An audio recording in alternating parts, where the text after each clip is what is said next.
Yan bang mapapangasawa ko? Mukha siyang katulong na pinulot sa palengke. Sigaw ni Caleb, ang mayamang tagapagmana na sa pilitang pinakasal sa anak ng yaya ng kanyang lola. Walang class, walang ganda, walang karapatang maging Villa Gracia. Sabay-sabay ng bouquet sa sahig habang pinagtatawanan ng buong entourage ang payak at tahimik na babaeng si Lyra. Ngunit bago pa siya tuluyang apihin, tumayo si Lyra, tuwid ang likod at apoy ang mga mata.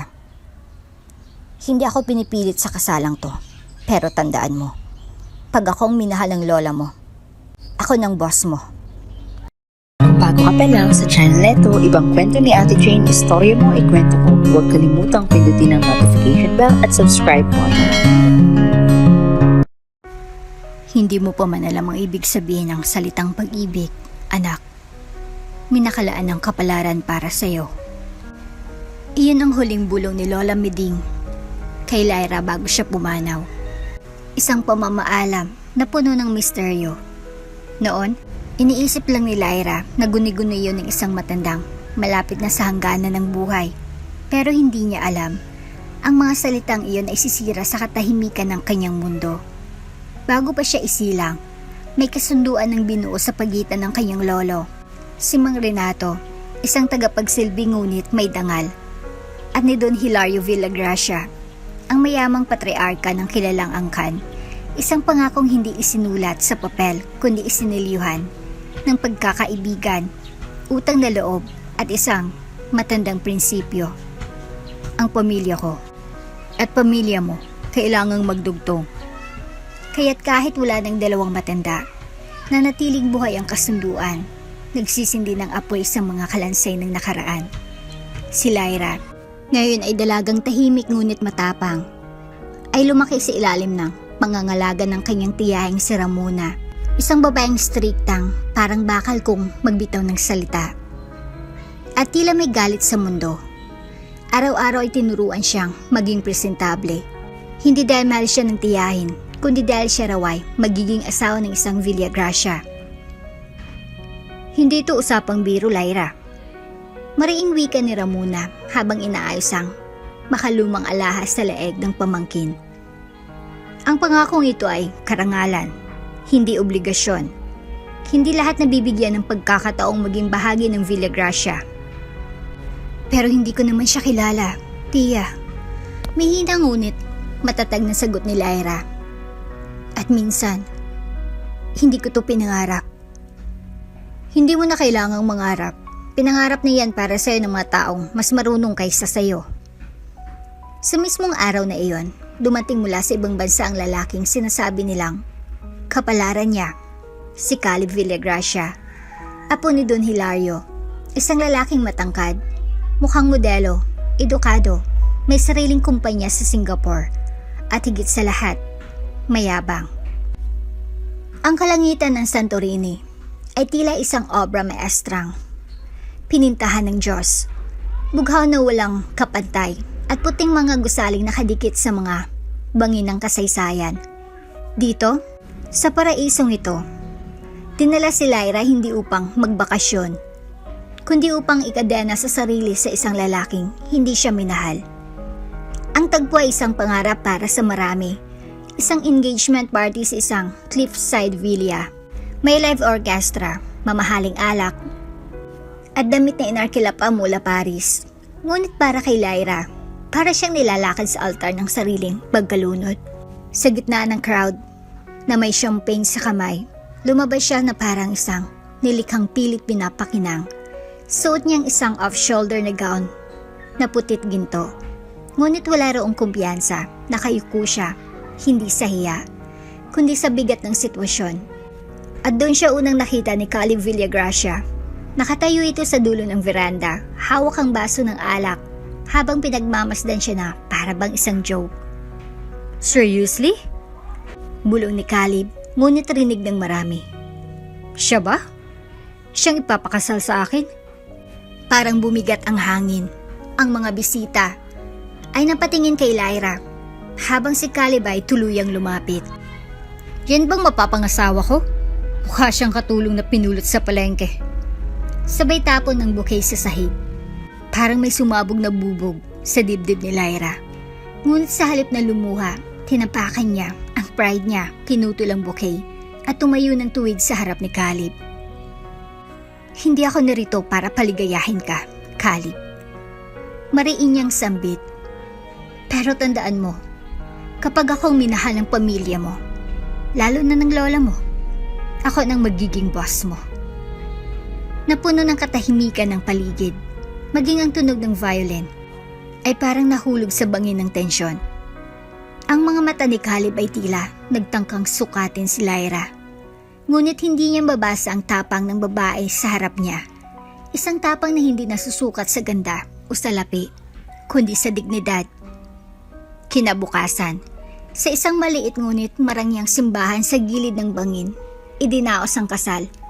Ang tanawin ay malapelikula, asul na dagat sa likuran, puting bulaklak sa altar, at liwanag ng araw na kumikislap sa marmol na sahig. Ngunit sa gitna ng kagandahan, malamig ang seremonya. I do. Maikling sabi ni Caleb, walang emosyon. I do. Mihina ngunit buong loob na sagot ni Lyra. Walang halik, walang ngiti. Isang selyo ng pangakong hindi pinili ng puso. Sa honeymoon villa na may tanawing dagat, hindi nagpalitan ng salita ang mag-asawa. Si Caleb ay nagkulong sa silid, habang si Lyra ay nanatili sa terrace, tinatanaw ang mga bituin, tila humihingi ng sagot sa langit kung bakit kailangan magdusa ng pusong hindi naman nagkasala. Ngunit sa gitna ng katahimikan ng gabi, nagising si Lyra sa hampas ng hangin. Lumabas siya sa veranda at nakita si Caleb nakatayo, lasing, nakatingin sa kawalan habang umiinom mula sa bote ng alak. Wala kang plano matulog? Tanong ni Lyra, mahina. Wala rin akong balak manatili. Sagot ni Caleb, hindi siya tinitingnan. Ginawa ko lang to para sa lolo ko, pero pagbalik sa Maynila, ayoko nang makita ka. Hindi sumagot si Lyra. Tumingin siya sa langit, tahimik, saka bumulong. Ako rin naman, hindi pinangarap to. Tumahimik si Caleb. Sa unang pagkakataon, parang may narinig siyang hindi niya inaasahang marinig mula sa isang tulad ni Lyra. Isang babaeng tila pinipintasan ng laya sa labas, pero may lalim sa loob. Kung hindi mo ako gustong makita, bakit ka lumalapit? Tanong ni Lyra habang palapit sa kanya. Dahil gusto kong malaman kung sino ka talaga. Sagot ni Caleb, ngayon nakatingin na sa kanya. Kung bakit sa lahat ng babae, ikaw ang pinili nila. Ang pagitan nila ay naglaho. Isang halik ang tumawid, mainit, malalim at punong-puno ng mga tanong. Hindi ito halik ng pagmamahal, kundi halik ng paglalaban, pagkalito at pagnanasa. At sa gabing iyon, sa ilalim ng buwan ng Santorini, nangyari ang isang gabi ng pagniniig. Isang gabing walang kasiguruhan. Ngunit nag-ugat ng isang lihim na magbabago sa buhay ni Lyra. Ano pa bang gusto mo? Sigaw ni Caleb habang nakatayo sa gitna ng sala. Hawak ang sobre ng checking, inabot niya kanina. Pinakasalan kita, dinala kita sa Santorini. Pinigyan kita ng pangalan at karangalan. Tapos hindi ka pa kontento? Si Lyra, nakatayo sa tapat niya. Nakaakbay sa sariling mga braso na tila ba pinipigil ang sariling pumatak muli ang luha. Karangalan? Sagot niyang may nginig ang tinig. Karangalan ba yung ipamukha mong wala akong kwento sa harap ng mga bisita mo? Na parang isa lang akong kargador na pinagtripan mo? Ginawa ko lang ang dapat kong gawin. Balik ni Caleb. Hindi ko naman pinili to, Lyra. Lahat ng to. Puwersahan. So don't expect me to act like a fairy tale husband. Napalunok si Lyra, mainit ang mata, pero hindi siya papayag na makita siyang mahina. Hindi na ngayon. Hindi rin ako pumirma para sa fairy tale. Mariin niyang sagot. Pero kung gagawin mo akong tau-tauhan sa mundong ikaw lang ang bida, mas mabuti pang palayain mo na lang ako. Bumagsak ang katahimikan sa pagitan nila. Tanging ang tiktak ng wall clock at ang mahinang kulog sa labas ang naririnig. Ibinato ni Lyra ang sobre pabalik kay Caleb. Hindi mo ako kayang bayaran. Hindi mo kayang presyohan ng lahat ng tiniis ko. Mabilis ang hakbang niyang palayo. Iniwan si Caleb na nakatayo. Baka sa mukha ang galit na may halong pagkalito. Sa mga sumunod na araw, lalong lumalim ang bangayan nila. Halos hindi na sila nagkikita sa isang bahay. Tuwing umuwi si Caleb, nakatapos na sa hapunan si Lyra. At tuwing maaga siyang bumabangon, wala na si Caleb sa kama. Ngunit sa tuwing may lalaking magalang na babati kay Lyra sa village, tila may apoy na sumisiklab sa loob ni Caleb. Minsang bumisita si Engineer Manalo, kaibigan ni Ramona, para ayusin ang sirang ilaw sa sala. Hindi na itago ni Caleb ang panindibuko. Pakiusap, sabihin mo sa mga friendly mong bisita na may asawa ka na. Mariing bulong ni Caleb habang palabas ni Manalo sa gate. Sabihin mo rin sa sarili mo na hindi ka single. Balik ni Lyra. Dahil kung ako lang ang may responsibilidad dito, mas gusto ko nang hindi na bumalik. Galit, sumbat, takip ng tunay na emosyon na ayaw nilang pangalanan. 1 linggo, 2, 3, 4. Hanggang dumaan si Lyra sa parmasya dahil ilang araw na hindi siya dinatnan. Akala niya stress lang, pagod, gutom. Pero nang tumambad ang 2 linya sa pregnancy test, nanginig ang kanyang mga tuhod. Hindi siya makapagsalita, hindi siya makagalaw. Humawak siya sa tiyan, parang may hawak siyang maliit na sikreto na hindi niya alam kung ikatutuwa o ikatatakot. Buntis ako. Bulong niya sa sarili. Buntis ako. Naisip niya si Caleb pero agad niyang itinanggi sa sariling ideya. Hindi niya kayang harapin ang panibagong panunumbat. Hindi niya kayang ipilit ang isang bata sa isang lalaking hindi man lang kayang tanungin kung kumakain na siya. Pilit niyang itinatagong pagbubuntis. Hindi siya lumalabas, lalo siyang nanahimik. Sa gabi, hawak niya ang tiyan, tila nakipag-usap sa munting buhay sa loob. Hindi ko man alam kung paano kita bubuhayin, pero hindi kita pababayaan. Isang gabi, habang umuulan sa labas, napansin ni Caleb na walang ilaw sa kwarto ni Lyra. Wala rin siyang naririnig na kaluskos. Napaisip siya, pero binaliwala. Hanggang sa bigla niyang narinig ang malakas na lagabog mula sa banyo. Tumakbo siya, bukas ang pinto, at sa loob, nakita niya si Lyra. Nakaupo sa sahig, namumutla, duguan ng palda, at yakap-yakap ang sariling siya na parang pinipilit pigilan ang pag-alis ng isang bagay na hindi niya nakayang pigilan. Lyra! Mabilis siyang lumapit pero bago pa siya makalapit, umiling si Lyra. Wag mo akong hawakan. Napalahod si Caleb. Lyra, anong nangyayari? Walang nangyayari. Mahina pero matalim ang sagot. Hindi mo kailangang malaman. Hindi mo kailangang alalahanin. Tumulang luha ni Lyra, hindi dahil sa sakit, kundi dahil sa lungkot ng pagkawala. Sa gitna ng ulan, ng dugo, at ng panginginig, wala siyang kasama, wala siyang nasabihan, at higit sa lahat, wala siyang masasandalan. Wala siyang pinangarap na anak, pero nang dumating, buong puso niyang tinanggap, at ngayon, nawala na, bago pa man niya ito mahawakan. Hindi sinabi ni Lyra ang totoo kay Caleb. Sa sumunod na araw, nagkunwari siyang nadulas lang, lagnat lang, walang seryoso, at si Caleb, bagamat may kutob, hindi na nagtanong. Sa kanyang silid, humiga si Lyra, napapikit. Ngunit ang katahimikan ay parang sigaw sa loob ng kanyang dibdib. Isang lihim na siya lang ang may alam, isang anak na siya lang ang nagluksa, at isang puso na muling nadurog. Habang ang ama ng bata, hindi man lang nakaramdam ng pagkawala. Maagang umalis si Lyra nang walang paalam. Wala siyang iniwang liham, walang text, walang kahit anong bakas kundi ang tahimik na kwartong tinulugan niya sa mansyon. Naiwan ang isang maliit na larawan ng kanilang kasal sa Santorini. Sa ibabaw ng dresser, nakangiti siya sa litrato, ngunit peke ang lahat. Ang totoo, wala nang natitirang dahilan para manatili pa siya roon. Sa loob ng bus na patimog, tahimik siyang nakaupo, yakap ang isang itim na backpack. Sa loob nito ay ang kanyang mga simpleng damit, isang maliit na notebook, at ang pinakamasakit sa lahat, isang sonogram ng sanggol na hindi niya na mahahawakan. Napatingin siya sa bintana habang palayo ng palayo sa Maynila. Parang unti-unti ring nabubura sa hangin ang lahat ng kanyang hinagpis. Makalipas ang mahigpit 10 oras na biyahe at 2 sakay pa ng tricycle, nakarating siya sa maliit na bayan ng San Gerardo. Isang bayang natatandaan lang ng ilan sa mapa. Ngunit para kay Lyra, ito ang huling pag-asa niyang makahanap ng panibagong buhay. "Lyra!" Bungad ang kaibigang si Faye, sabik at nag-aalala.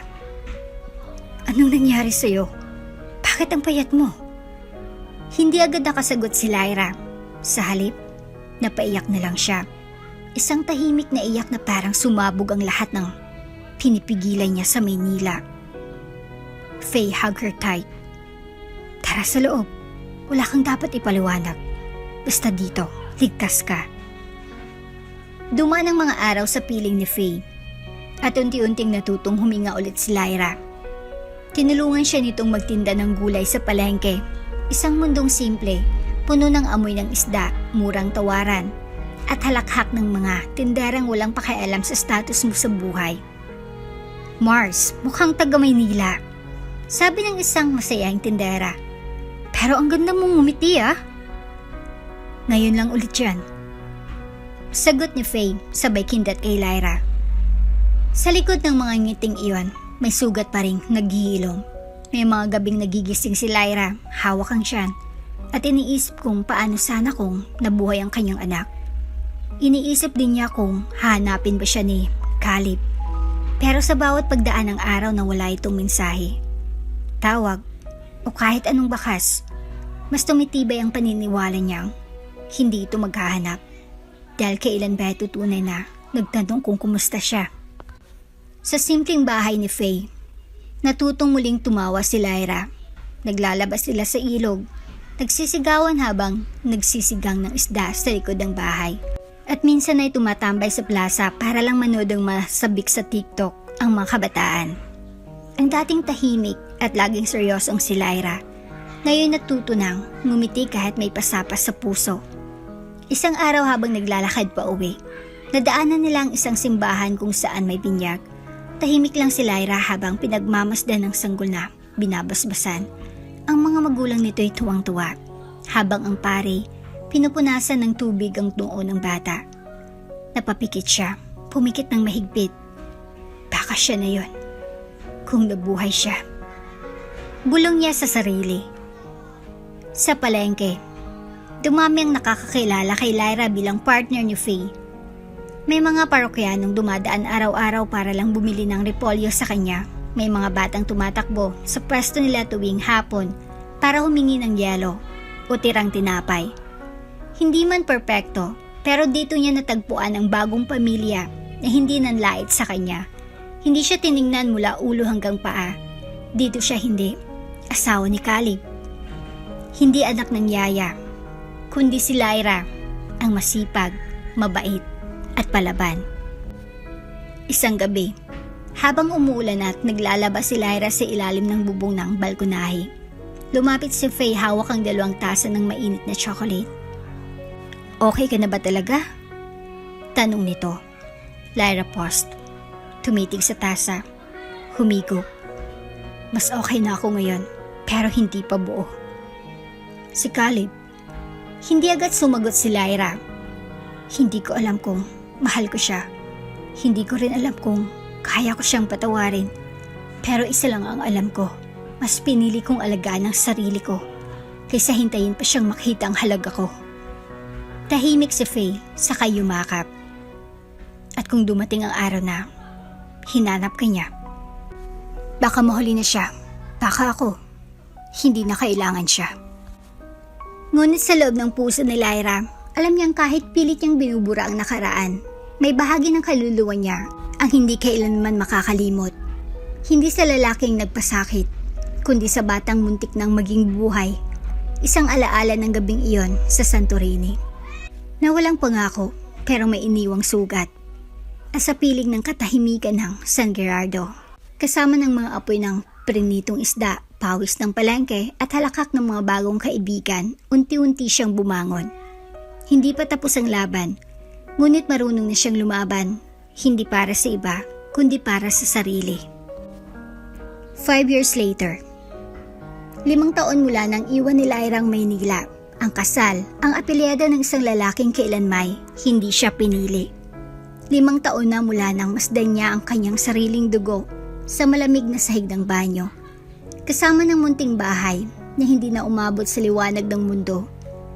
Ngunit sa San Gerardo, tila ba natutunan niya ng huminga sa payak na pamumuhay, sa pagitan ng tawanan sa palengke, ng pagsalok ng tubig sa poso, at ng pagtawa kasama ng mga tinderang parang kapatid na ang turing sa kanya.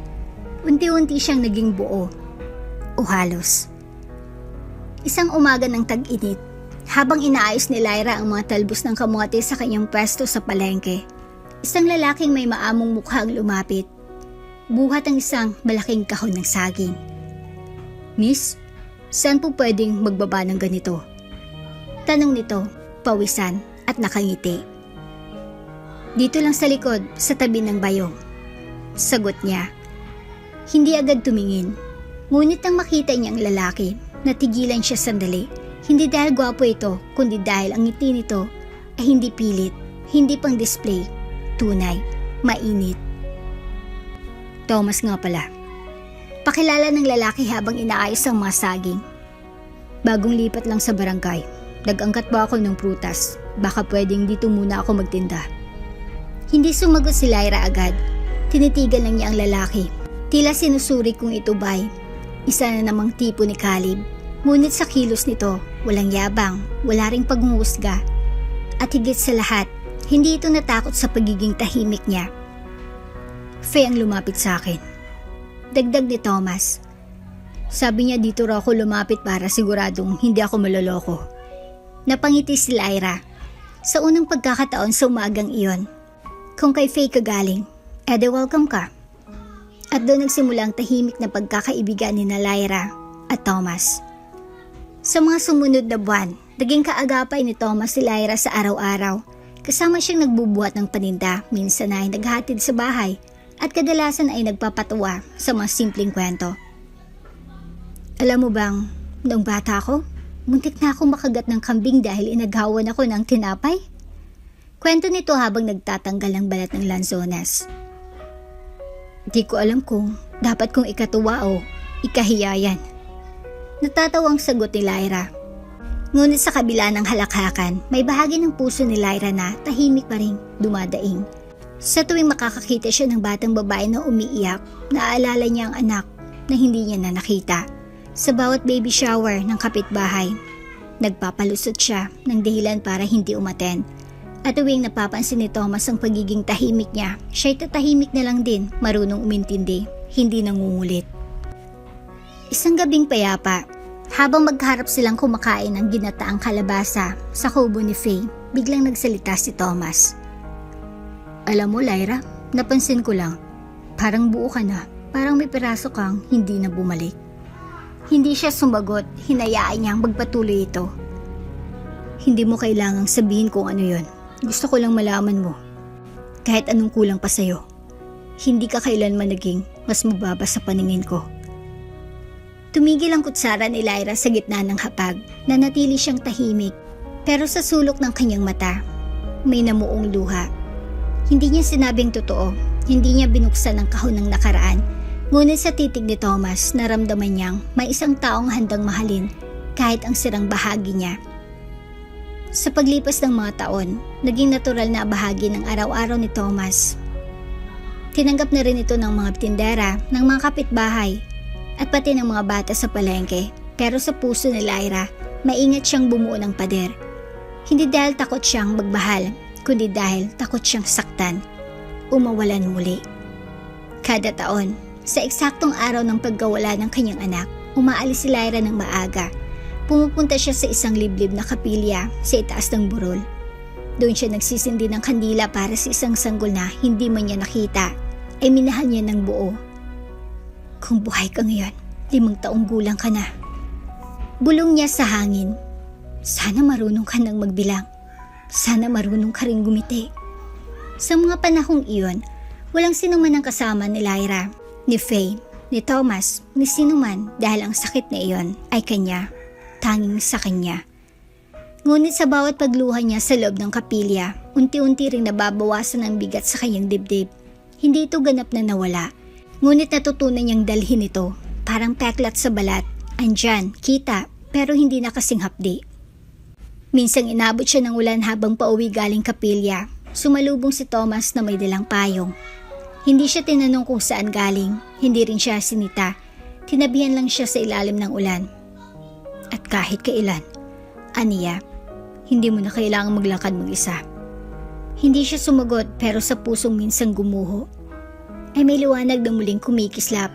Hindi pa sigurado kung ano sila. Hindi pa rin sigurado kung anong bukas ang naghihintay. Pero ang sigurado, natuto siyang muling maniwala kahit hindi pa muling magbahal.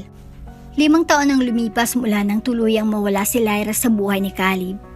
Sa bawat umaga, sa bawat gabing matahimik ang mansyon, unti-unti niyang nararamdaman ang kawalan. Isang presensyang dati akala niya ay abala lang, ngunit ngayon parang butas sa dingding na hindi niya maayos. Wala nang dumadagundong na tinig sa bahay, wala nang makalat na tsinelas sa salas, wala nang babaeng palaban. Tahimik ngunit matalim ang mga mata, at wala na ring katahimikan sa puso ni Caleb. Hindi na dahil sa galit, kundi sa bigat ng pagsisisi. Sir Caleb, okay lang po ba kayo? Tanong ng kanyang executive assistant habang papasok sila sa boardroom ng Villagracia Corporation. Okay lang ako. Matipid niyang sagot, ngunit baka sa kanyang mukha ang pagod at sa kanyang mga mata, ang unti-unting pagkupas ng dating sigla. Matagal nang may alam si Caleb sa kalagayan ng kanyang katawan. Minanay niya ang kondisyon ng ama. Isang rare congenital heart condition na hindi agad nagpaparamdam. Pero kapag dumapo, parang kandilang unti-unting nauupos sa loob. Ilang buwan nang nakalilipas mula nang kumpirmahin ng cardiologist ang kanyang binala. Stage 2 cardiomyopathy, progressive. Kung hindi mamanage agad, pwedeng lumala. May ilang taon ka pa, o baka mas maikli. Ang sabi ng doktor ay simpleng medical, ngunit sa puso ni Caleb para itong pahayag ng hatol. Sa kabila ng lahat, hindi niya sinabi kahit kanino, hindi kay Ramona, hindi sa kanyang lola, hindi sa media, hindi sa board. Ang tanging nais niya lang, isang bagay na paulit-ulit na bumabalik sa kanyang panaginip ay ang muling makita si Lyra. Kung mamatay man ako, gusto ko siya ang huling taong makita ko. Bulong niya minsan sa sarili habang hawak ang lumang larawang kuha sa Santorini. Wala siyang ibang kopya nito, isang candid shot ni Lyra habang nakatingin sa dagat. May lungkot sa mga mata, ngunit may misteryosong kumikislap. Nagdesisyon si Caleb na umupa ng private investigator, tahimik, diskreto. Walang media, walang pamilya, ayoko malaman ni Numan. Mariing bilin niya. Gusto ko lang siyang mahanap. Kahit saan, kahit anong gastos. Makalipas ang ilang linggo, nagsimula nang may lumitaw na bakas. Sir, ulat ng investigator isang hapon. May babaeng kapangalan niya sa San Gerardo. Wala pa kaming malinaw na litrato. Pero pareho ang height, pareho ang features sa dating ID na nakuha ko sa records niya. Tendera raw sa palengke, wala ring Facebook, tahimik ang buhay. Napahawak si Caleb sa dibdib. Hindi dahil sa sakit, bagamat naroon pa rin ito, kundi dahil sa kaba. Sa San Gerardo, probinsyang halos hindi niya naririnig, lugar na malayo sa alon ng syudad, tahimik. Mapagkumbaba, ganun din si Lyra. Magsasabi sana siya ng dahilan sa Bordeaux pang umalis. Ngunit pinili na lang niyang mag-leave of absence nang walang paliwanag. Iniwan niyang lahat, negosyo, meeting, papel, yaman. Nagdala lang siya ng ilang damit, gamot, at lumang larawan ng Santorini na laging nasa bulsa ng kanyang coat. Sa biyahe papuntang San Gerardo, hindi may kakailang pagbabago sa kanyang hitsura. Payat na siya, may itim na bilog sa ilalim ng mata, at sa bawat hakbang may bigat, parang may tinik sa kanyang dibdib na unti-unting sumasaksak sa bawat paghinga. Ngunit hindi ito sapat para tumigil siya. Lyra, bulong niya habang nakatingin sa bintana ng van na pauwi sa bayan. Kahit sabihin mong ayaw mo na, kailangan kong marinig yun. Hindi ako papayag na sa panaginip lang kita muling makakausap. Pagdating niya sa bayan, simpleng lodge lang ang tinuluyan niya, walang alingas-ngas. Walang may kilala sa apelyedong Villagracia. Lumabas siya sa palengke ng hapon na iyon. Tila hinahanap ang isang mukha na halos 5 taon niya nang hindi nasisilayan. Dumaan siya sa haning ng mga gulay. May kumakaway, may nagtatawanan, ngunit walang Lyra. Maya-maya, may batang nagtakbo sa isang pwesto. Ate Lyra! Ate Lyra! Ubus na po yung itlog! Nanlamig ang katawan ni Caleb. Dahan-dahan siyang lumakad patungo sa tinutukoy ng bata at mula sa likod ng mga bayong at tray ng itlog. Tumitaw ang isang babaeng tila mas simple ang ayos, mas payapa ang mukha, ngunit hindi kailanman malilimutan ng puso niya. Si Lyra. Nag-angat ito ng paningin, nagkita ang kanilang mga mata, at sa isang iglap, parang huminto ang paligid. Si Lyra, biglang natigilan, nabitawan ng hawak na basket, parang nakakita ng multo ng isang buhay na pilit niyang kinalimutan. Si Caleb halos hindi makahinga, hindi dahil sa karamdaman, kundi dahil sa bigat ng damdamin, muli niyang nakita ang babaeng akala niya ay tuluyang nawala. Lyra? Isang salitang matagal niya nang iniiwasan, isang tinig na pilit niyang kinalimutan. Pag-angat niya ng tingin mula sa tray ng repolyo sa palengke, nandoon si Caleb, payat, maputla, ngunit dala pa rin ang presensya ng isang lalaking sanay makuha ang gusto niya. Ngunit ngayon, sa harap niya, tila wala ng tikas, napalitan ng isang bagay na hindi niya inaasahang makikita, pagsisisi. Ngunit hindi ito sapat.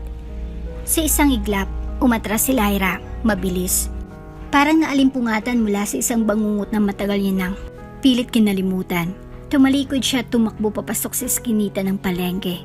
Iniwan ng mga gulay, iniwan si Caleb na nakatayo sa gitna ng mataong lugar.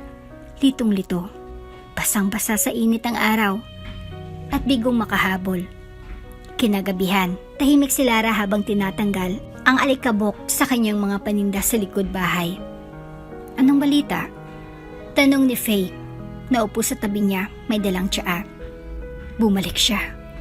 Sapat ng 2 salita para maintindihan ni Faye ang lahat. Anong ginawa mo? Tumakbo, tumalikod, katulad ng ginawa niya sa akin noon. Baka gusto niyang magpaliwanag. Baka huli na, wala siyang tinanong, wala siyang hinanap sa loob ng 5 taon na hindi ko naririnig ang pangalan ko mula sa kanya. At ngayon, pabalik siya na parang hindi ako gumuho. Tahimik si Faye. Hindi niya kailanman pinilit si Lyra magsalita tungkol sa lahat. Alam niyang may sugat sa dibdib ng kaibigan na kahit gaano kalalim ang tulong, hindi basta-basta maghihilo. Kinabukasan, may dumating na estrangherong lalaki sa pwesto ni Lyra. Maayos ang suot, may bitbit na sobre. Ma'am Lyra, assistant po ako ni Sir Caleb Villagracia. Nais lang po sana niyang makausap kayo. Kahit sandali lang, humihingi po siya ng tawad. Gusto niya kayo makita. Hindi malang tumingin si Lyra, patuloy lang siyang nag-aayos ng mga kamatis. Sabihin mo sa kanya, huli na. Ma'am, sabihin mo. Siyang unang tumalikod, siyang unang nagpasya. At kung ngayon, ay gusto niya nang bumalik. Hindi niya na mabuburang lahat ng sakit na iniwan niya. Tahimik na umalis ang lalaki. Naiwan si Lyra sa pwesto, hawak ang isang hindog na kamatis. Pinipigilang pumatak ang luha. Gabi, buwan, hangin. At isang sulat na inabot ng isang batang amuyong sa palengke. Isang sobre, walang pangalan, pero pamilyar ang sulat kamay. Lyra, hindi ko alam kung may karapatan pa akong humingi ng kahit ano mula sa'yo. Pero sana, kahit isang pagkakataon lang, marinig mo ako. Alam kong nagkamali ako. Alam kong sinaktan kita sa mga panahon na dapat sanay. Karamay mo ako. Wala akong ipapangakong. Kaya kong itama lahat. Pero gusto kong subukang bumawi. Kung wala na talagang natitira sa akin, kahit galit, tatanggapin ko. Pero sana, malaman mong pinagsisihan ko ang lahat. Caleb. Walang luha, wala ring ngiti. Isinuksok ni Lyra ang liham sa ilalim ng kanyang drawer, sa tabi ng pinakahuling sonogram ng anak na hindi kailanman nabigyan ng pagkakataong mabuhay. Kinabukasan, dumating si Caleb sa palengke. Lyra, pakiusap. Isang saglit lang. Tahimik ang paligid. Mga tendera ay unti-unting nagbawas ng boses. Ilang mata ang nakatutok. Hindi mo na kailangan magpaliwanag. Mahinang sabi ni Lyra. Wala ka nang babalikan dito. Gusto lang kitang makita. Gusto kong malaman kung okay ka. 5 taon, Caleb. Putol niya. 5 taon na wala kang ginawa kundi baliwalain ang pag-alis ko. Alam mo bang may araw-araw akong tanong noon? Kung hahanapin mo ba ako? Kung may halaga ba ako sa'yo kahit konti? Napatingin si Caleb. Hindi ko alam kung paano. Hindi ko alam kung karapat-dapat pa ako. Hindi mo na kailangang alamin. Dahil sa mga panahong yon, habang ako'y umiiyak sa isang banyo, pinapasan ng sakit ng katawan, hawak ang tiyan na bigla nilang dumugo. Ikaw ay abala sa katahimikan. Nanlaki ang mata ni Caleb. Anong ibig mong sabihin? Hindi siya pinatapos. Huwag mo nang tanungin. Huli na ang lahat. Tumalikod si Lyra, ibinagsak ang huling salitang parang kutsilyong pinilit niyang hindi gamitin sa loob ng maraming taon. Pag-alis niya, naiwan si Caleb sa gitna ng palengke. Hindi alam kung saan siya lulugar. Sa paligid, wala ni isang tinig, lahat ay napayuko, maging ang hangin. Tila tumigil sa pag-ikot.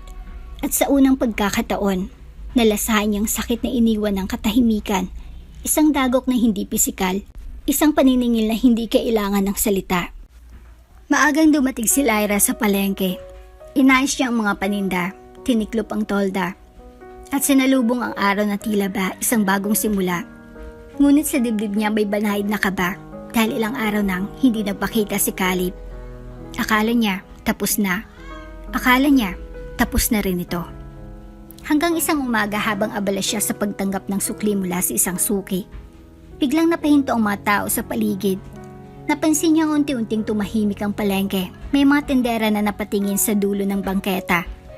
May mga nanay na humawak sa anak nila. At ilang mga lalaking nagbaba ng bayong.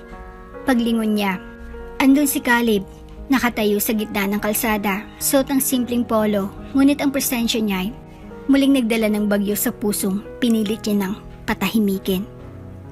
Lyra, sigaw nito. Hindi siya gumalaw, hindi siya sumagot. Mabilis ang lakad ni Caleb, hindi alintana ang mga mata ng mga tao. Hindi ininda ang putik o siksikan ng palengke hanggang sa tumapat ito sa pwesto niya. Hingal haltang wala sa kondisyon, ngunit puno ng determinasyon. Pakiusap. Kausapin mo ako. Umalis ka na, Caleb. Mariing sabi ni Lyra. Ginawa mo ng gusto mong gawin. Huwag mo ako idamay sa huli mong kabiguan. Pero hindi siya nilubayan. Hinawakan ni Caleb ang braso niya. Lyra, please. Bitawan mo ako. Singhal ni Lyra. Hindi ka dapat narito. Gusto lang kitang kausapin. Kahit sandali lang. Patagal kitang hinanap. Hindi ko alam kung saan ako magsisimula pero ano, Caleb? Putol ni Lyra. Nilingon siya ng buong pwersa. Ngayon mo lang ako naisip. Ngayong wala ng lahat. Saka mo naisip bumalik? Hindi ko alam kung paano. Hindi ko alam kung saan. Hindi ko alam kung anong sasabihin. Lagi mo sinasabi hindi ko alam. Palagi, iyan ang tanging consistent sa'yo, Caleb. Ang hindi mo alam. Napalunok si Caleb na mutla. Napansin ng mga tao sa paligid ang pinipigilang tensyon. Si Faye, na noon ay nagbabalat ng bawang sa di kalayuan, ay mabilis na tumayo pero pinigilan ng matandang tendera. Hayaan mo muna siya, sabi nito. Matagal nang may bitbit ng batang yan sa dibdib. Alam kong may mali sa mga huling taon. Mahinang sabi ni Caleb. Pero hindi ko akalaing ganito kalalim ang sugat. Hindi mo alam kasi hindi mo tinangkang alamin.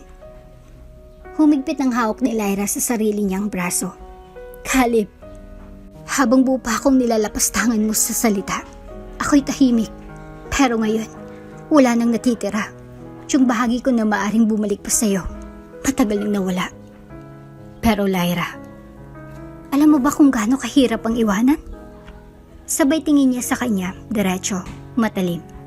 May mga gabi na hindi ko alam kung paano ko tinawid. Hindi mo kailanman tinanong kung okay ako. Hindi mo malang tinangkang hanapin ako noon. Kaya huwag mong sabing pinagsisisihan mo lang ngayon. Napayo ko si Caleb. Iba na ako ngayon. Dagdag ni Lyra. Hindi na ako yung babaeng tahimik mong tinatawag daw walang class. Hindi na ako yung palamuti sa kasal mo. Ako ngayon ay may pangalan, may boses, at may sarili ng tahanan. Nagkatinginan ng mga tao. Ang iba, naiiyak. Ang iba, galit kay Caleb. Ang iba, sadyang hindi makapaniwala. Tahimik si Caleb, nanginginig ang mga kamay. Ngunit hindi niya binibitawan ang kanyang paningin kay Lyra. Hindi ko na alam kung may karapatan pa akong humingi kahit ano. Mahina niyang sabi. Pero handa akong makinig kung sakasakali. Wala ka nang dapat pakinggan, Caleb. Bulong ni Lyra. Hindi lahat ng kwento ay may epilogo na gusto mo. Minsan, ang mga tauhan natututong mabuhay kahit iniwang walang resolusyon. Tinalikuran niya si Caleb sa bawat hakbang niya palayo. Mas umiigting ang sikip sa dibdib ni Caleb. Gusto niyang sumigaw, gusto niyang humabol. Ngunit hindi na siya sigurado kung karapat-dapat pa siyang pakinggan. Hindi niya alam ang buong kwento. Hindi niya alam ang kirot na hindi niya inalam. At iyon ang pinakamasakit sa lahat.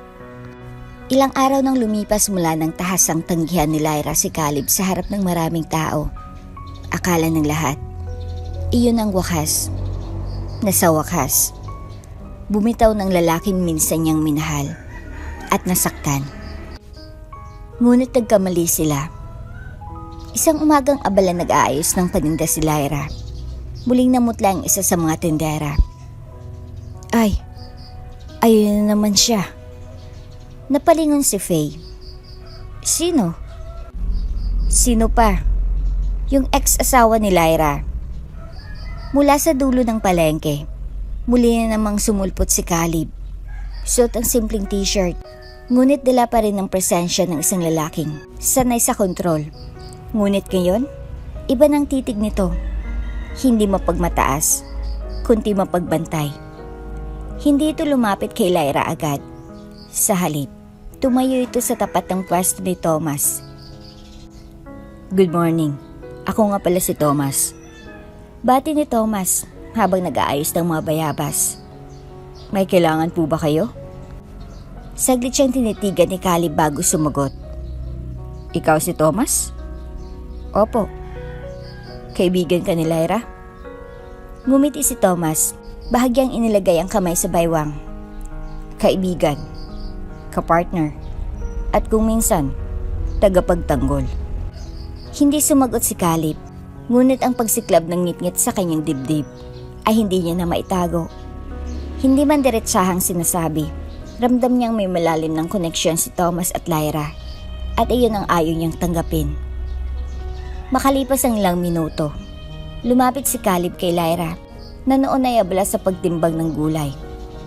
Lyra, makakausap ba kita? Wala akong oras, sagot niya. Hindi man lang siya tinitingnan. Hindi mo ba ako pwedeng pakinggan kahit saglit lang? Hindi kita sinasabihan na bumalik, Caleb. Hindi ako naghahanap ng drama. Napansin ni Caleb si Thomas na lumapit, dalang isang malamig na tubig. Lyra, uminom ka muna. Mainit ang panahon ngayon. Malambing na sabi ni Thomas habang inaabot ang bote. Kitang-kita ni Caleb kung paano ngumiti si Lyra. Hindi man malapad, ngunit totoo. At doon na siya tuluyang napuno. Thomas, sandali nga lang. Sabat ni Caleb, mahigpit ang tono. Nagkatinginan silang dalawa. May problema ba, sir? Tanong ni Thomas, hindi nawawala ang mahinahong ngiti. Bakit laging nandito ka sa tabi ni Lyra? Dahil hindi siya dapat mag-isa. Sagot ni Thomas, diretsahan. Hindi niya kailangan ng tagapagtanggol. Hindi nga, pero minsan kailangan niya ng taong hindi siya iiwan. Tumigil si Caleb. Ramdam niyang pinipigilan na lang siya ni Lyra na magsalita pa.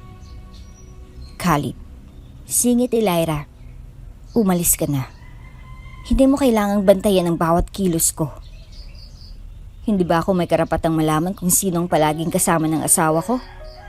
Tanong ni Caleb, hindi na mapigilan ng galit. Asawa mo? Ulit ni Lyra, unti-unting lumalalim ang boses. Saan banda, Caleb? Sa apelyedo? Sa papel? O sa alaala ng kasal na ikinahiya mo? Hindi nakasagot si Caleb. Nakatitig lang siya kay Lyra habang unti-unting nawawala ang lakas ng kanyang boses. Tanggapin mo na. Hindi ka na bahagi ng buhay ko ngayon. Bulong ni Lyra. Maya-maya, biglang napahawak si Caleb sa dibdib niya. Hindi malakas ang kilos, ngunit pansin ni Lyra ang biglaang pagbagal ang paghinga nito. Caleb? Wala to. Mahinang sagot ng lalaki. Init lang siguro. Ngunit alam niya, nararamdaman niya, ilang linggo nang palala ng palala ang mga ganitong sandali. Paghingal, paminsang sakit sa dibdib. At mga gabing hindi siya makatulog sa tindi ng kabog ng puso. Hindi niya kayang sabihin kay Lyra, hindi pa ngayon. Bumalik si Caleb kinabukasan. At kinabukasan pa, hindi siya bumibitiw. Palaging nasa paligid, tahimik kung minsan, mapagmasid. At minsan ay nag-aalok ng tulong kahit hindi tinatanggap. Minsan ay nakita siyang bitbit ang isang sako ng patatas para kay Faye. Minsan ay nahuli siyang nakaupo sa gilid ng palengke.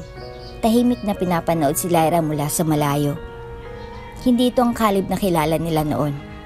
Pero para kay Lyra, hindi pa rin sapat ang pagsusubaybay para mapawi ang sugat ng nakaraan. Hindi mo ako maibabalik sa dati, Caleb. Sambit niya minsan, hindi tumitingin sa kanya. Hindi mo ako maibabalik sa taong handang magmahal ng buo. Hindi ko naman gustong ibalik ka. Gusto ko lang malaman mo na hindi ako susuko ngayon. Sa likod ng pagpupursige ni Caleb, nagsisimula na ring lumitaw ang takot. Takot na hindi lamang sa pagiging huli, kundi sa posibilidad na may taning na ang panahon niya na hindi pa niya sinasabi kahit kanino. Hindi pa siya handang tanggapin. Pero bawat madaling araw, naginigising siya ng mabilis na tibok ng puso. Paulit-ulit ang tanong sa isip niya. Aabutan ko pa ba siyang patawarin ako? At kung hindi, may saysay pa bang pagising kinabukasan? Gusto ko lang siyang makausap, Faye. Hindi ko nahilingin ang pagmamahal niya.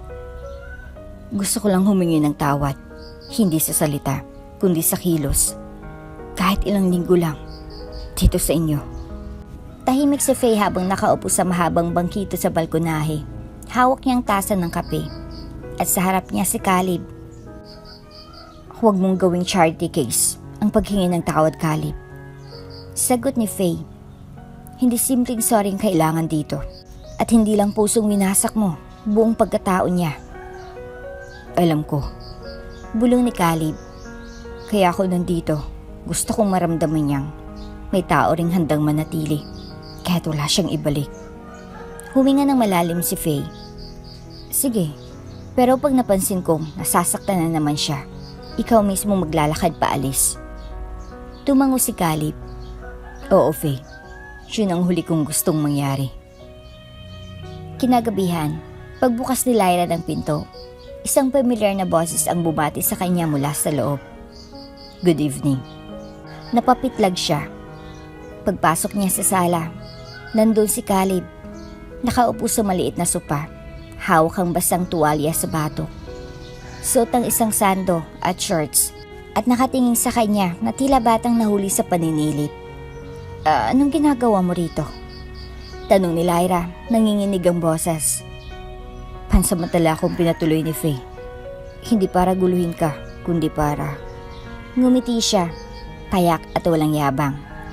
Para bumawi kung papayagan mo. Walang kailangang bawiin. Sagot ni Lyra, tumalikod at diretsong pumasok sa silid. Pero sa pintig ng puso niya, alam niyang nagsisinungaling siya. Dumaan ng mga araw na tila isang pelikulang paulit-ulit ang eksena. Gigising si Lyra, makikita si Caleb sa kusina. Minsan naghuhugas ng pinggan, minsan nag-aalok ng kape. Hindi siya mapilit, hindi siya maingay, pero palaging naroon. Tahimik, tinitiis ang distansyang inilalagay ni Lyra sa pagitan nila. Hanggang sa isang gabi, dumating ang bagyo. Mula sa hapon pa lang ay mabigat ng ulap. Pagdating ng alas 8 ng gabi, sumabog ng unang kulog. Malakas, matalim, parang galing sa ilalim ng lupa. Sa loob ng bahay, Nagkukumpuni ng mga lumulutang na lumang tabo, si Caleb sa lababo. Si Lyra naman ay nasa silid, nakaupo sa kama, nanginginig. Bawat kulog ay tila punglo sa kanyang alaala. Lahat ng kanyang pinagtakpan, biglang bumabalik. Muling lumakas ang kulog, kasunod ng biglang pagpatay ng kuryente. Isang sigaw. "Faye!" Tawag ni Lyra mula sa loob ng silid. Pero hindi si Faye ang lumapit, si Caleb. Dahan-dahan niyang binuksan ang pinto, hawak ang flashlight. "Lyra?" Nakaupo si Lyra sa gilid ng kama, nanginginig, takot na takot. "Okay ka lang?" Lumapit siya, ngunit hindi siya sinagot ni Lyra. "Minsan, kapag umuulan, bumabalik lahat." Bulong niya. "Lahat ng sakit, lahat ng iniwan mo."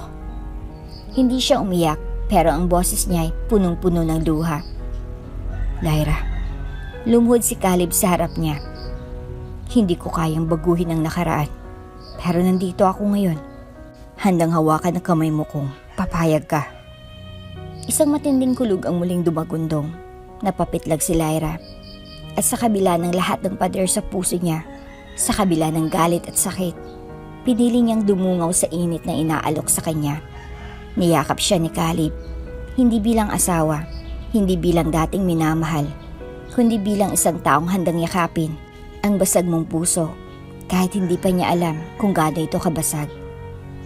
Sa yakap na iyon, nagsimulang mabasag ang isa sa mga pinakamakakapal na pader sa puso ni Lyra. Hindi pa buo ang tiwala, pero may puwang na para sa pag-asa. Tahimik silang nanatili sa ganong posisyon. Niyakap ni Caleb si Lyra sa gitna ng kulog, habang ang ulan ay tila nagsisilbing huling paglilinis ng lahat ng galit na nabaon sa limot. Ngunit kahit sa init ng yakap, nanatili ang isang lamig sa dibdib ni Lyra. Ang sekretong hindi pa rin niya kayang bitawan. Ang alaala ng batang hindi kailanman umiyak. Ang takot na kung malalaman ito ni Caleb, baka mawala ulit ang lahat. Hindi agad nagwalang tensyon sa bahay pagkatapos ng gabing binayo ng bagyo. Sa katunayan, mas naging katahimikan ng namayaning kina Caleb at Lyra. Ngunit may kaibahan na. Sa bawat paglalakad ni Caleb sa bahay, hindi na ito tinataboy ng malamig na tingin ni Lyra. Sa bawat alok nitong tasa ng kape, hindi niya na tinatanggihan. Wala pang tiwala, pero may puwang na. At doon nagsimula ang tunay na pagbabago. Isang umaga, pagising ni Lyra, naabutan niya si Caleb sa harap ng bahay. Nagtatapos ng mga damo sa maliit nilang bakuran, pawisan, putikan, at tila hindi alintan ng sikat ng araw. "Hindi mo na kailangang gawin yan," sabi ni Lyra, nakaakbay sa pinto. "Gusto kong tumulong." Maikling sagot ni Caleb. "Hindi ako sanay pero natututo." Napatitig si Lyra. Dati, ayaw nitong madumihan ng sapatos. Ngayon, nakalubog sa putik ang mga paa nito at may ngiti pa sa mukha habang nagbubunot ng damo. Pagdating sa palengke, nagulat ang mga tindera. "Sir Caleb, kayo ba yan? Nagtitinda ng itlog? Nagbibilang ng sukli?" Sabay hagikika ng dalawa, ngunit hindi sumagot si Caleb ng mayabang. Hindi rin siya nagpalusot. Ngumiti lang ito at tumango. "Opo, para sa peace offering ko kay Lyra." Si Lyra na noon ay nasa kabilang pwesto, napatingin sa kanya. Hindi niya maiwasang mapangiti, kahit bahagya lang. Minsang sumablay si Caleb sa pagsukat ng bigas. Nabitawan niya ang takal at nagkalatang butil sa sahig. Akmang yayakapin ni Lyra ang ulo niya sa inis. Pero sa halip, siyang yumuko para tulungan dito. At nang magtama ang kanilang mga mata sa sahig na puno ng bigas, sabay silang natawa. Isang tao na matagal-tagal na ring hindi nila naririnig mula sa isa't isa. Habang lumilipas ang mga araw, hindi lang si Lyra ang napapansin ang pagbabago ni Caleb. Si Faye, si Thomas, maging ang mga bata sa palengke, unti-unting lumalapit sa kanya. "Sir Caleb, yung jokes niyo kahapon, panalo!" Sigaw ng batang lalaki. "Gusto niyo pong sumama bukas sa pagtanim sa bukid?" Tanong ng isang magsasaka. At sa lahat ng ito, tahimik lang si Caleb. Hindi niya ipinipilit ang sarili. Hindi siya nagkukwento ng yaman. Hindi siya nagbabanggit ng apelyido. Tila binubura niyang dating Caleb sa pagkatao niya. At mas lalong hindi niya binabanggit ang kanyang iniindang sakit sa puso. Dahil para sa kanya, hindi niya kailangang kaawaan. Ang gusto lang niya, mabawi ang nawasak sa pamamagitan ng pagyakap sa kasalukuyan. Isang hapon, habang magkasama sila ni Lyra sa harap ng bahay, nag-abot siya ng maliit na notebook. Ano to? Tanong ni Lyra, kunot noo. Mga plano. Pangarap ko na sana'y matupad natin. Kung sakasakaling patawarin mo ako. Binuklat ni Lyra ang ilang pahina. Nandun ang drawing ng maliit na tindahan na may karinderya sa likod, may garden, may silid-aralan para sa mga bata, may drawing ng maliit na lamesang kahoy na may 2 tasa ng kape at isang paring nilalaman. Hapon na walang alitan. Bakit mo to ginagawa? Tanong ni Lyra, hindi maipintang damdamin. Dahil sa panong hindi kita pinili, ikaw pa rin ang naiisip kong makasama sa dulo. Kinagabihan, habang nagpapakulo siya ng tubig para sa kape, bigla siya nagsalita. Caleb? Pwede ba tayong bumalik sa Maynila? Natigilan si Caleb, lumingon siya, baka sa mga mata ang gulat at saya. Sigurado ka? Tumango si Lyra. Hindi ko alam kung anong naghihintay sa atin doon. Pero siguro, kailangan kong malaman kung kaya ko nang bitbitin ang nakaraan at hindi natakasan. Hindi nagsalita si Caleb. Lumapit lang siya, hawak ang tasa ng kape at dahan-dahang inilagay sa harap ni Lyra. Hindi sila nagyakapan, walang halik. Ngunit sa 2 tasang kape, sa pagitan ng 2 puso na muntik na tuluyang masira, may pag-asa nang nagsisindi.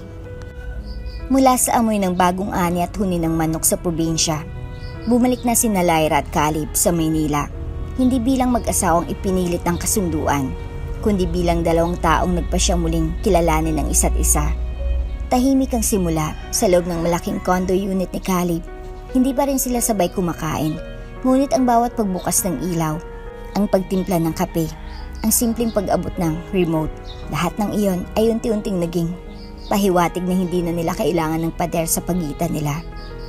Isang gabi, habang nakaupo si Lyra sa balkonahe, nagdala si Caleb ng kumot. Medyo malamig, gabi na rin. Aniya, hindi siya tumanggi. Sa halip, kinuha niya ito at iniayos sa balikat. Walang sinabi si Caleb, pero nanatili siyang nakatayo sa tabi ng upuan ni Lyra, sabay tingin sa tanawin ng lungsod sa ibaba. Ang tahimik, bulong ni Lyra. At mas nakakatakot ang katahimikan kapag alam mong pwede na naman itong masira. Sagot ni Caleb, marahan. Hindi siya sumagot, pero sa gabing iyon, sa unang pagkakataon matapos ang matagal na panahon, natulog siya ng mahimbing.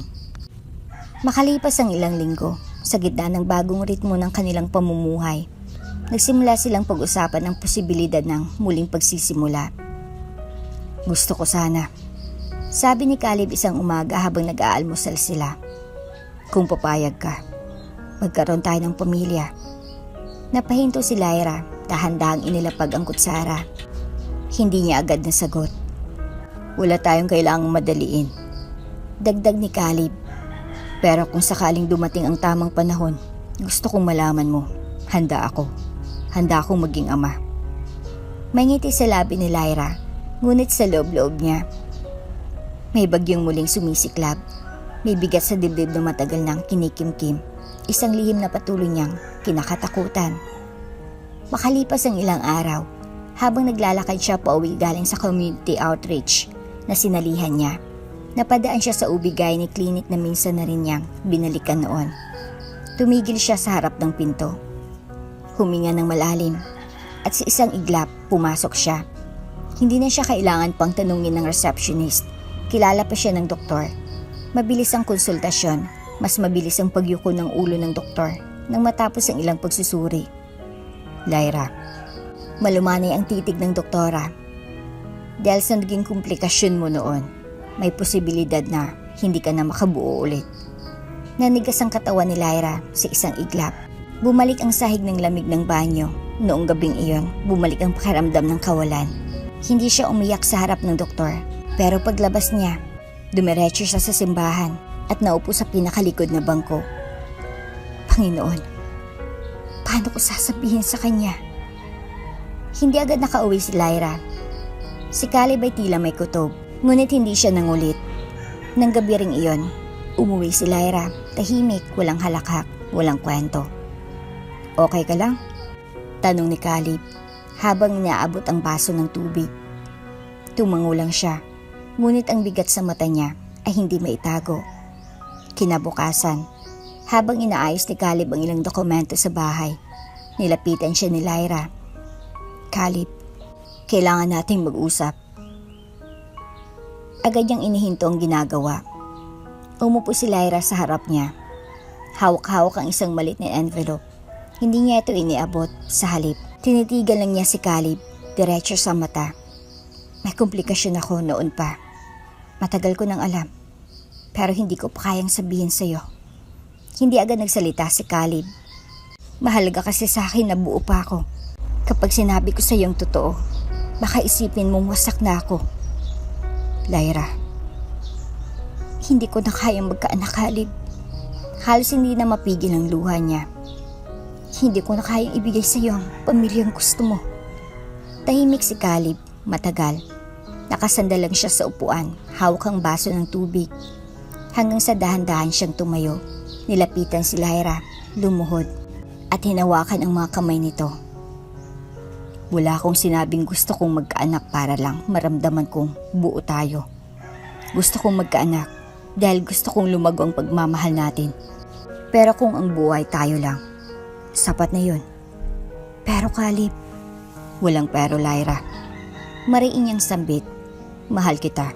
Hindi dahil kaya mong magbigay, kundi dahil ikaw mismo ang pinili kong mahalin. Umiyak si Lyra, hindi mapigilan.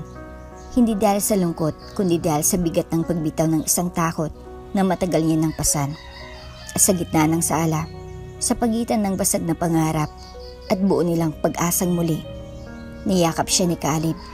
Hindi nila alam kung saan hantong ang landas na tinatahak nila ngayon. Ngunit sa yakap na iyon, alam niyang kahit walang anak, hindi kailanman magiging kulang ang isang pag-ibig na totoo.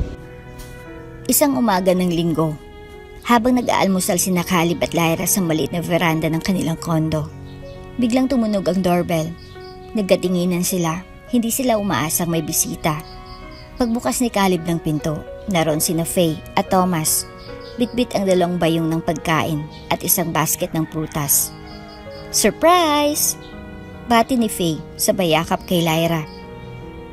Namiss ka na namin. Akala ko kayo tatanda na sa San Gerardo. Biro ni Caleb, pilit na pinapawi ang biglaang kabog ng dibdib niya sa pagkakita kay Thomas. Biglaan lang ang punta, sagot ni Thomas. May kinuwang seminar si Faye sa Maynila, naisip naming dumaan. Habang nagtatawanan ng mababae, tahimik si Caleb. Pinakanakang sumusulyap kay Thomas, lalo na tuwing nagtatawanan ito at si Lyra. Sa tanghalian, sabay-sabay silang kumain ng inihaw na bangus at sinigang na baboy, habang sina Lyra at Faye ay nagkwentuhan sa kusina. Naiwan sina Caleb at Thomas sa sala, nagkakape. Tahimik, malamig ang hangin mula sa bintana, ngunit sa loob ni Caleb, may apoy ng kaba na matagal nang nananahimik. Kaya't sa wakas, nagsalita siya. Thomas. Tanong ni Thomas habang hinihigop ang kape. May gusto sana akong aminin. Tumigil si Thomas, tumingin sa kanya. Mahal ko si Lyra, sabi ni Caleb diretso, walang paligoy. At natatakot akong mawala siya. Aaminin ko. Naiilang ako tuwing nandyan ka kasi alam kong sa mga panahong wala ako, ikaw ang nandyan para sa kanya. Hindi sumagot si Thomas agad, bagkus ngumiti ito ng banayad. Sa wakas, sabi niya, buti naman at sinabi mo na. Napakunot ang noo ni Caleb. Anong ibig mong sabihin? Nararamdaman ko na matagal na. Alam kong mahal mo siya. Ramdam ko yon sa paraan ng tingin mo sa kanya. Sa paraan ng paninindigan mo kahit minsan parang gusto mo nang bumigay. Pero, ikaw, si Lyra. Nais pa sanang ituloy ni Caleb, ngunit pinutol siya ni Thomas. Walang dapat ipag-alala, Caleb. Alam mo kung bakit? Nagkibit balikat si Caleb. Dahil kahit kailan, kaibigan lang ang turing sa akin ni Lyra. Walang higit pa roon. Wala ring naging pag-asa. At matagal ko nang tinanggap iyon. Napalunok si Caleb. Talaga? Tumango si Thomas. At isa pa, napangiti ito, bahagyang namula. May iba na akong napupusuan ngayon. Nanlaki ang mata ni Caleb. Sino? Tumawa si Thomas. Sa Faye. Parang nabunutan ng tinik si Caleb. Napatigil siya. Saka napailing na natawa sa sarili. Akala ko ako lang ang pinagsakluban ng langit kapag magkasama kayo ni Lyra. Sabay sabing may halong hiya. Hindi. Sagot ni Thomas. Sa totoo lang, hanga ako sa'yo. Dahil kahit lahat ng tao, mas pinili ka niyang tanggapin ulit. Nagtagpo ang tingin nila, walang tensyon, walang yabang.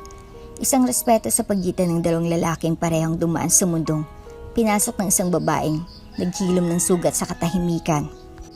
Sa kusina, nagtatawanan sina Lyra at Faye habang nagbabalot ng leftover. Napansin mo ba si Thomas? Laging nakatitig sa'yo.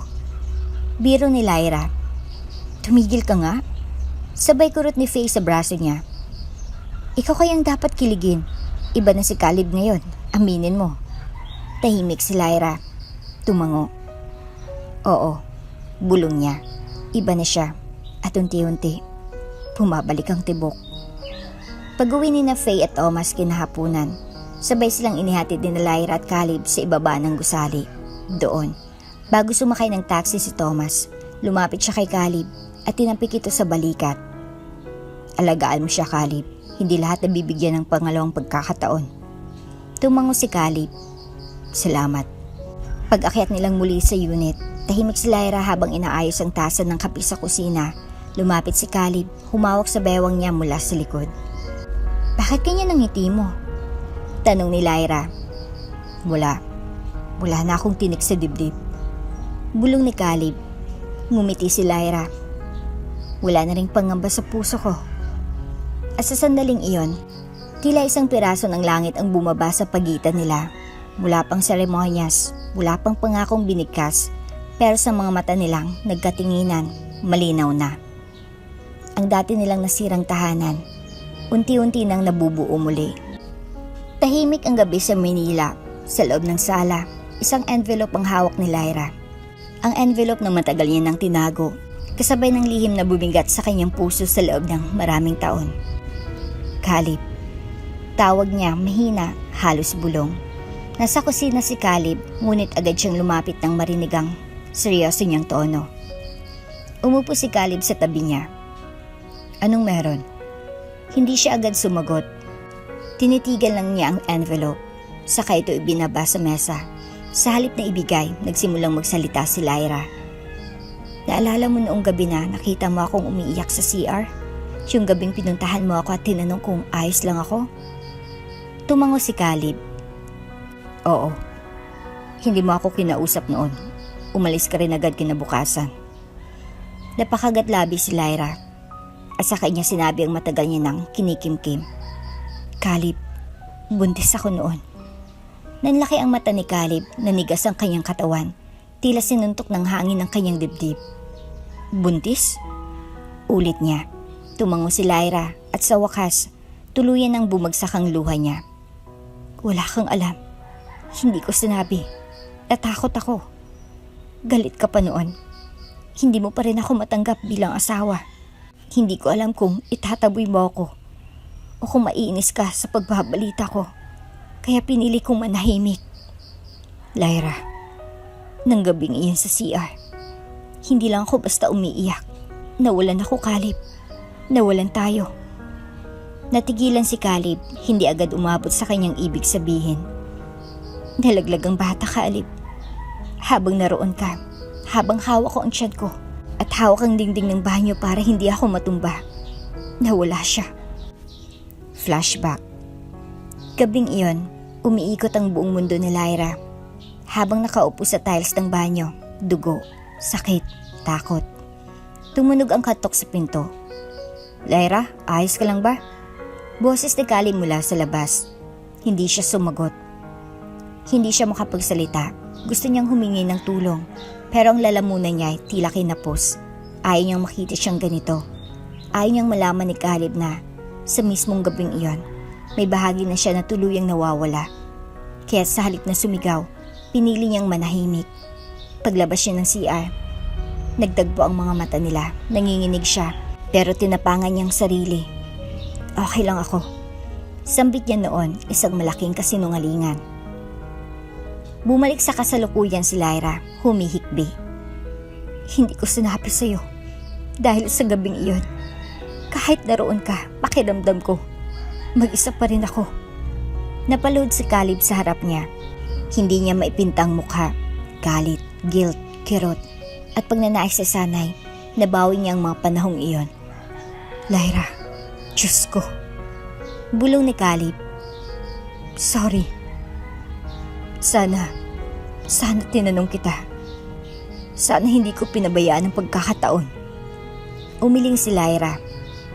Wala kang alam. Wala kang alam dahil hindi ko sinabi. Pero totoo ang sakit. Araw-araw. Habang iniisip kong dapat may batang naglalakad sa bahay na to ngayon. Iniisip ko kung kasalanan ko. Kung kulang ako. Kung sinumpa akong maging walang saysay na babae. Hindi. Mariing sabi ni Caleb, hawak ang kanyang pisngi. Hindi mo kasalanan. At kahit kailan, hindi ka naging kulang. Niyakap niya si Lyra, mahigpit, puno ng pangungulilat, paghingi ng tawad, kahit hindi sa kanya ang pagkakamali. At sa gitna ng katahimikan, habang bumabaha ang luha nila, bumulong muli si Caleb. Ngayong alam ko na, mas lalong mahal kita. Dahil kahit sa gitna ng sakit, nanatili ka, tumayo ka, nabuhay ka. At ngayon, kasama mo ako. Hindi na ako aalis. Pagkalma ng lahat, si Caleb naman ang nagsimulang magsalita. Mabagal, mababa ang boses. Lyra, may dapat din akong aminin. Napalunok si Lyra. Ano yon? May sakit ako sa puso. Minana ko sa ama ko. Hindi pa malala pero hindi rin sigurado kung hanggang kailan ko pa kayang tumayo, tumakbo, huminga ng ganito. Nabigla si Lyra. Ayaw kong sabihin nun kasi baka isipin mong ginagamit ko to para maawa ka. Pero ngayon, sa harap mo, habang pareho tayong basag, wala na akong ibang mas gustong gawin kundi harapin lahat, kasama ka. Nanlumo si Lyra sa balita. Hindi siya makagalaw. Hindi siya makapagsalita. Ang lalaking mahal niya, na ilang ulit niyang itinulak palayo, ay unti-unting nawawala ng oras. At siya'y walang kaalam-alam. Caleb, bulong niya, habang tinatapik ang dibdib niya. Pilit sinisikilang, panginginig ng katawan. Bakit hindi mo sinabi agad? Bakit tiniis mo itong mag-isa? Dahil ayokong gamitin ng sakit para habulin ang awa mo. Sagot ni Caleb, hinaplos ang kanyang pisngi. Gusto kong piliin mo ako ng buo. Hindi dahil may taning ako, kundi dahil mahal mo ako. Biglang niyakap siya ni Lyra. Hindi basta yakap, kundi yakap ng panata, mahigpit. Buo, walang alinlangan. Caleb, bulong niya sa balikat nito. Hinding-hindi kita iiwan. Napasinghap si Caleb. Hindi niya inaasahan ang mga salitang iyon. Sa bawat araw na hihinga ka, gagawin ko ang lahat para mapasaya ka. Kung may kulang pa sa pagmamahal ko, babawiin ko. Kung may sakit ka, ako ang magiging gamot mo. Kung may takot ka, ako ang lakas mo. Napatulang luha ni Caleb sa unang pagkakataon, hindi dahil sa sakit, kundi dahil sa ginhawa. Sa katahimikan ng gabing iyon, nakahanap siya ng panibagong rason para lumaban. Hindi mo na ako kailangang patunayan pa, Caleb. Sabi ni Lyra, nakatitig sa kanyang mga mata. Dahil sa puso ko, ikaw ng tahanan na matagal kong hinahanap. At sa sakit mong yan, ako ang karamay mo hanggang dulo. Napaluha muli si Lyra. Ngunit ang mga luha ngayon ay hindi lamang luha ng pighati, kundi ng pag-asa. Asasalan na iyon sa pagitan ng nawalang anak, mga lihim na pinagsikapang itago, at mga sakit na pilit dinadala. Nagsalubong ang dalawang pusong sugatan, Hindi para magtapos, kundi para magsimulang muli. Isang yakap, isang pagluha, isang pagmamahal na, sa kabila ng lahat, ay totoo pa rin. Tahimik ang hapon sa veranda ng kondo ni Caleb at Lyra. Umuugoy ang kortina sa banayad na hangin. Ang aroma ng kape, nagpapalambot sa damdamin.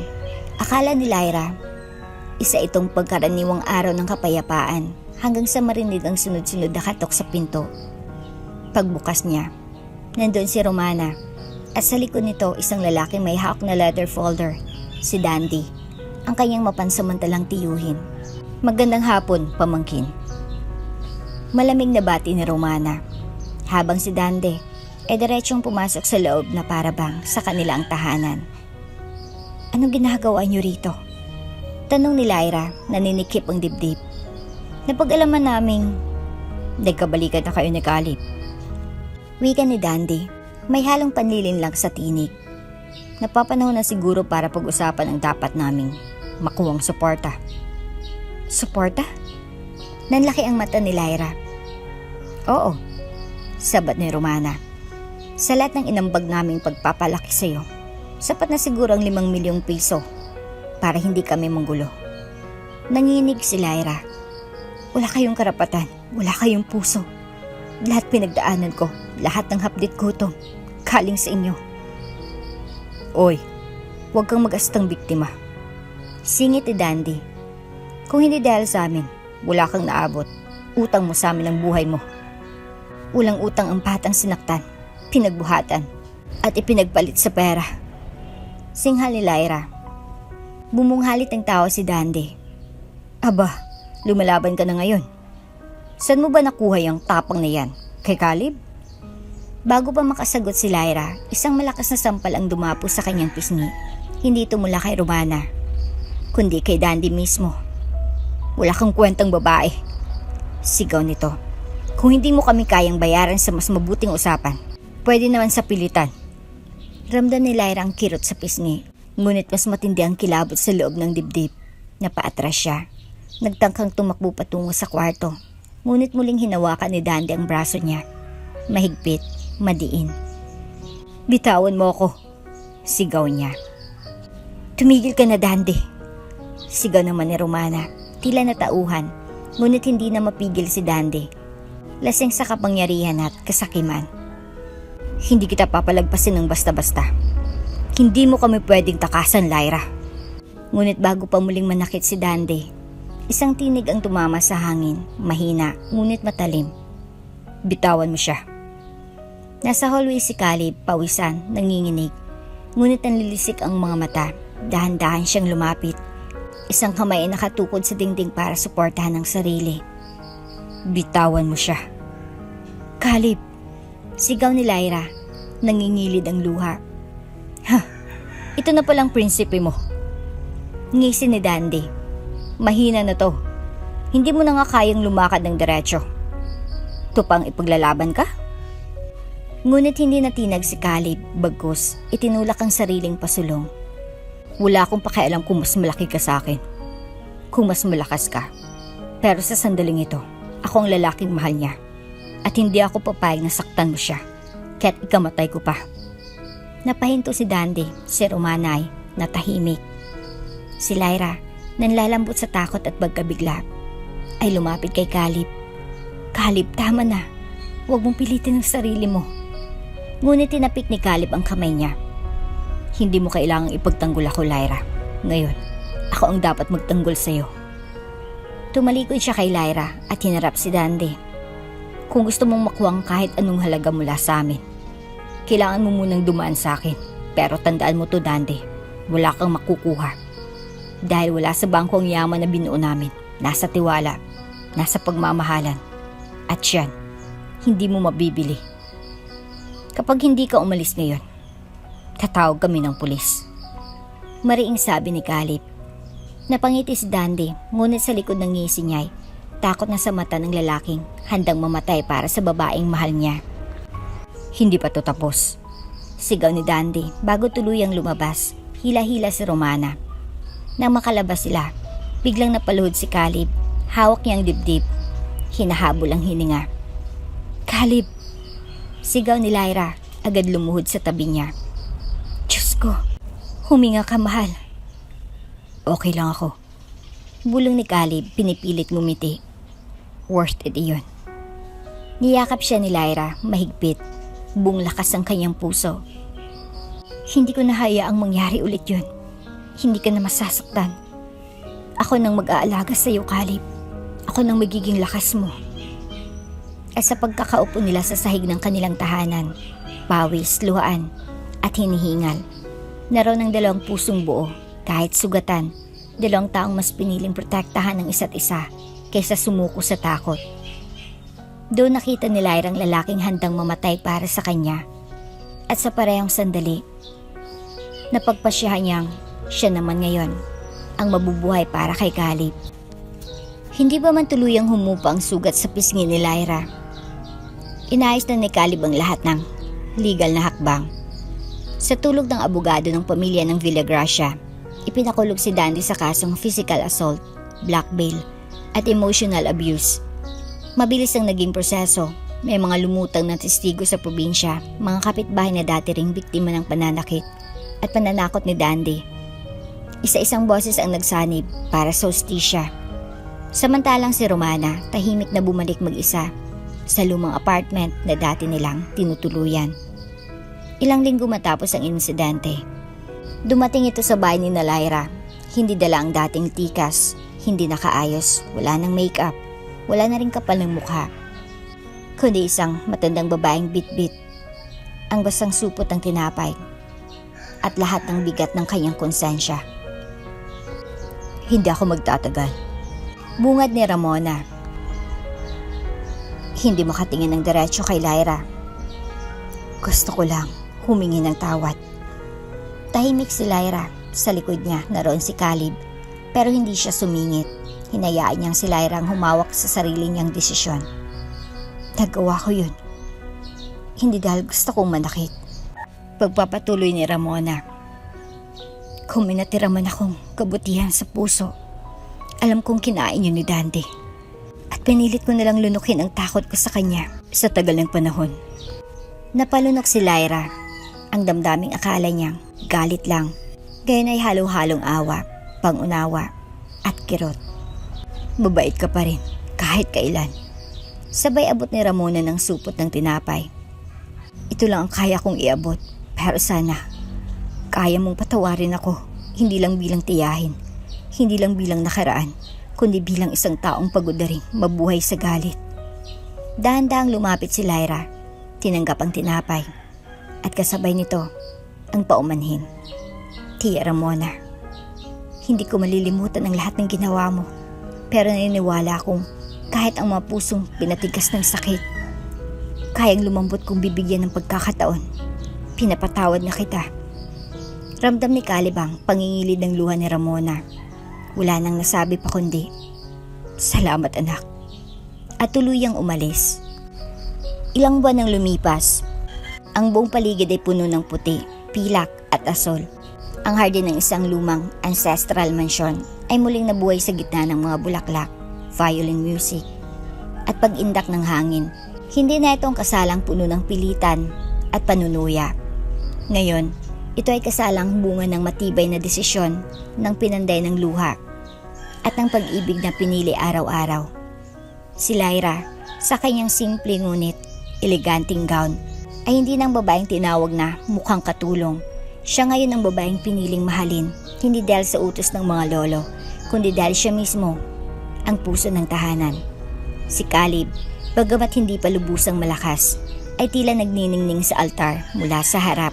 Tinitigan niyang dumarating na si Lyra at walang ibang laman ang mga mata kundi buong-buong pagmamahal at pangakong hindi na kailanman bibitiw. Nang magtagpo ang kanilang mga kamay, kapwa sila napangiti, hindi dahil sa excitement, kundi dahil alam nilang napagdaanan na nila ang lahat. Wala nang atrasan ha? Biro ni Lyra, bahagyang naiiyak. Ngayon pa? Sagot ni Caleb, kung kailan ikaw ng dahilan kung bakit araw-araw pa rin akong humihinga. Sa harap ng ilang piling bisita, sina Faye, Thomas, mga kaibigan sa probinsya, ilang staff ng Villagracia Foundation, muling ikinasal sina Lyra at Caleb. Ngayon ay hindi na bilang tagapagmana, at obligado, kundi bilang dalawang pusong sinubok ng tadhana at nagpasyang manatili. Matapos ang kasal, hindi sila lumipad sa ibang bansa. Sa halip, sinimula nilang Villagracia Reyes Foundation, isang tahanan at scholarship center para sa mga batang ulila at batang inabuso. Kung hindi tayo mabibigyan ng sariling anak, wika ni Lyra habang binabantayan ang mga batang masayang naglalaro, gagawa tayo ng daan para maging mas magulang sa mas marami. Si Caleb, nakaupo sa tabi niya, hinawakan ng kanyang kamay. Minsan nakala ko, mawawala na ako sa mundo nang hindi ko man lang naranasang magmahal ng buo. Pero dumating ka. Nagkatinginan silang dalawa. Sa pagitan nila, naroon ang isang tahanang hindi na kailangan ng pintuan dahil sa mga mata nila, naroon ang langit. At kung tatanungin mo si Lyra kung masaya na siya, ito ang isasagot niya. Masaya ako kasi minahal ko siya sa panahong halos wala na siyang lakas. At minahal niya ako kahit sa panahong pakiramdam ko'y wala akong halaga. At kung tatanungin mo si Caleb kung anong hindi niya pinagsisihan sa buong buhay niya, yung araw na pinili kong ipagtanggol siya kahit ako'y nanghihina na. Kasi sa araw ding yun, pinili niya akong alagaan habang buhay. At ang simula ng isang buhay na hindi perpekto. Pero ito ang buhay na totoo, puno ng luha, sakit at paghilom. At isang pag-ibig na kahit kailan, hindi na muling iniwan. Makalipas ang ilang buwan mula sa muling kasal nina, Caleb at Lyra, tahimik na namuhay ang dalawa sa piling ng mga batang kanilang tinutulungan sa itinatag nilang foundation. Simple lang ang araw-araw, pagtuturo sa mga bata, pagbisita sa ospital ni Caleb para sa regular check-up, at gabi ng katahimikan sa veranda. Habang magkahawak ng kamay, wala silang reklamo, wala na rin silang hiningi pa. Ngunit isang umaga, isang bagay hindi inaasahan ni Lyra. Pagmulat ng kanyang mata, agad siyang napatakbo sa banyo. Mabilis ang pintig ng kanyang dibdib. Nasusuka siya, inakala niyang pagod lamang o naalimpungatan sa dami ng trabaho. Pero ilang araw itong nasundan, nanghihina, lumalambot ang tuhod, may kirot sa dibdib na parang pamilyar na. Hindi pwede. Bulong niya sa sarili. Imposible. Ngunit dinala siya ni Faye sa klinika. Walang Caleb. Ayaw muna niyang umasa. Pagbalik ng doktor, hawak ang resulta ng ultrasound. Tinitigan si Lyra ng may ngiti at gulat. Mrs. Villagracia. Anong doktor? Buntis po kayo. Para siyang binagsakan ng langit at ulap. Nanigas, naupo, at sa isang iglap, tumulo ang luha sa kanyang pisngi. Hindi ng takot, kundi ng himala. Kinagabihan, habang abala si Caleb sa paghahain ng hapunan, lumapit si Lyra. Tahimik lang siya, walang suot na makeup, walang ingranding anonsyo, bitbit lang ang maliit na box na may kasamang baby socks at pregnancy test. Ano to? Tanong ni Caleb. Simula. Sagot ni Lyra. Nang buksan niya ang kahon, unti-unting nanginig ang kanyang mga kamay. Muling tumingin kay Lyra. Lyra, totoo ba to? Tumango siya.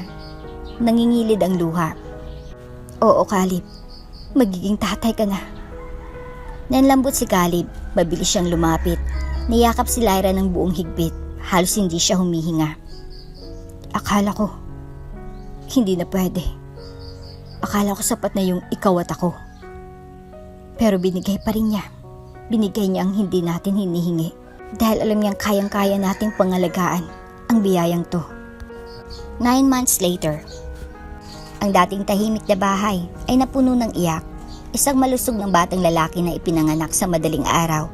Pinangalanan nila itong Elijah Caleb mula sa salitang Yahweh is my God.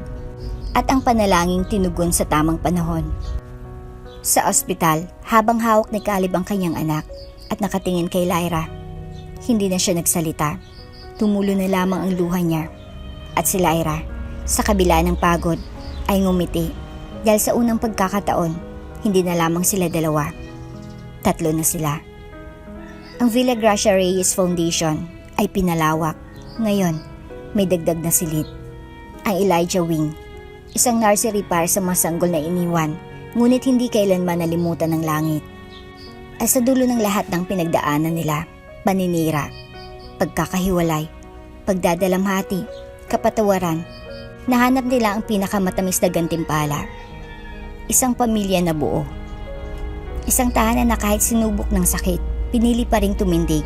At isang himalang nagpapaalala sa lahat. Walang imposible sa puso ng Diyos at sa pusong handang magmahal ng tapat. At dito na nga po nagtatapos ang ating kwento. Hanggang sa muli. Kung bago ka pa lang sa channel neto, ibang kwento ni Ate Jane, istorya mo, ikwento ko. Huwag kalimutang pindutin ang notification bell at subscribe button.